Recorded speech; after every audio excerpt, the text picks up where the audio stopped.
Toujours pas de fumée blanche à Bruxelles pour un nouveau train de sanctions contre la Russie. La Hongrie bloque toujours la proposition d'un embargo sur le pétrole russe.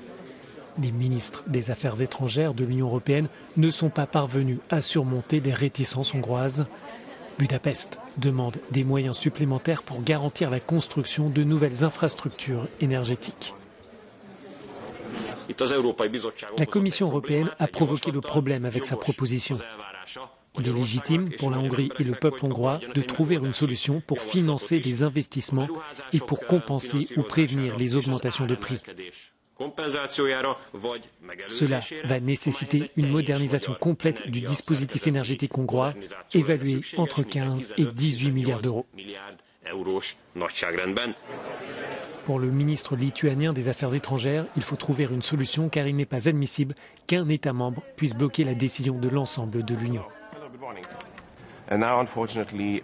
Malheureusement, l'ensemble de l'Union européenne est pris en otage par un État membre qui ne peut pas nous aider à trouver un consensus.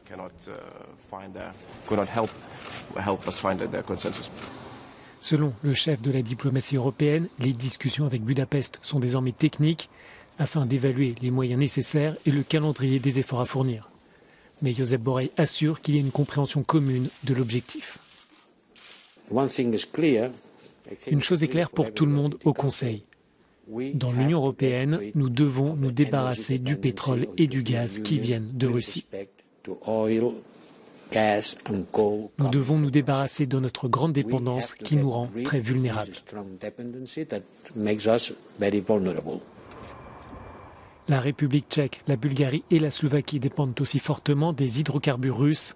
Les trois capitales demandent à la Commission européenne de pouvoir continuer à importer des énergies fossiles venues de Russie au-delà de 2024. Mais si la Hongrie accepte le compromis, alors les trois pays membres valideront l'accord.